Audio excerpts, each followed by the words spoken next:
so this is true. This comment is 100% true. You cannot get possessed. This comment is 100% true. You cannot get possessed if you're a Christian. At the time of my possession, I was not a Christian, obviously. I became a Christian 5 years ago, so this is true.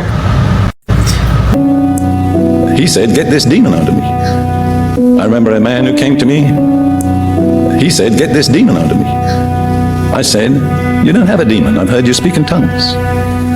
I was wrong and he was right. And I never really helped him because I couldn't acknowledge his problem. And I have to say my theology kept me from helping him. Well, I've changed my theology. I've changed it to fit in with reality.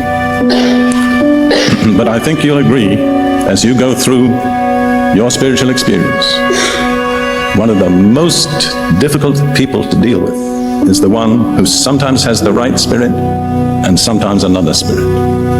And I'm going to say something which in a way is painful, but I prayed much about this. I think God wants me to say it.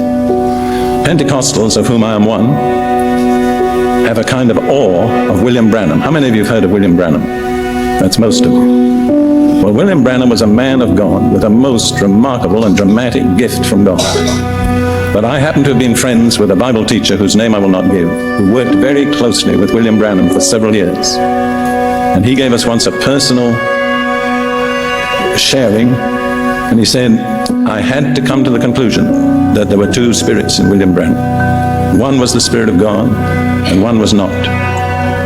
And you see, the sad thing is, and I say this with real sadness, in spite of his marvelous gifts and the way God used him, who were worshippers of William Branham, and who are some of the saddest people you'll ever meet in a Christian association.